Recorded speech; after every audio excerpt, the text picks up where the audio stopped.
क्या अब नेपाल की मदद करेगा भारत? नेपाल में जो लैंडस्लाइड और फ्लैश फ्लड आया उसके लिए नेपाल ने भारत से क्या मदद मांगी है, इन सब पर बात करेंगे इस वीडियो में। हेलो, मैं हूं स्वर्ण और आप देख रहे हैं स्विच। नेपाल में 12 जुलाई को काफी भयंकर लैंडस्लाइड और फ्लैश फ्लड आया, जिस वजह से उस दिन 2 बसें लापता हुई, जिसमें कई लोग भी थे। अभी वहां पर रेस्क्यू ऑपरेशन जो है वो जारी है। कई लोग अभी भी लापता हैं। इसको लेकर अब नेपाल ने भारत से मदद मांगी है। Ministry of foreign affairs Nepal ने कहा कि उन्होंने इंडियन गवर्नमेंट को एक लेटर लिखा है, जिसमें उन्होंने टेक्निकल हेल्प मांगी है।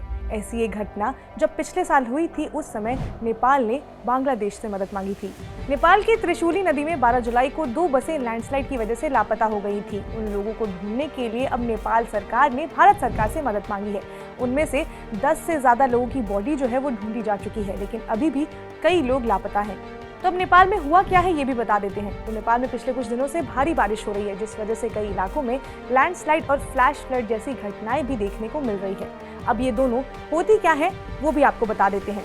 तो फ्लैश फ्लड जनरल फ्लड से थोड़ा डिफरेंट होता है। जब 6 घंटे के अंदर इतनी बारिश हो जाए जिससे कि किसी पर्टिकुलर एरिया में बाढ़ जैसे हालात बन जाए, तो उसे ही फ्लैश फ्लड कहा जाता है।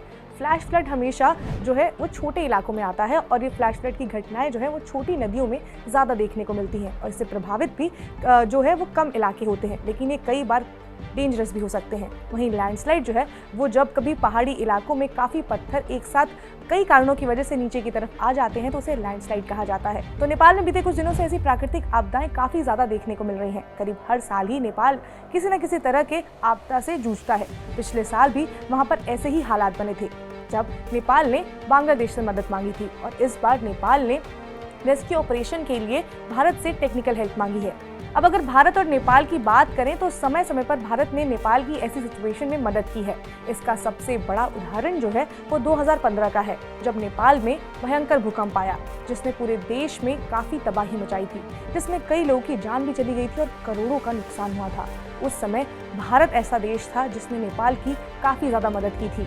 उस टाइम में नेपाल ने दुनिया भर के कई देशों से मदद की गुहार लगाई थी, जिसके बाद भारत ने ऑपरेशन मैत्री की शुरुआत की, जिसमें जो लोग नेपाल में फंसे हुए थे उन्हें निकालने में काफ़ी ज़्यादा मदद की गई थी।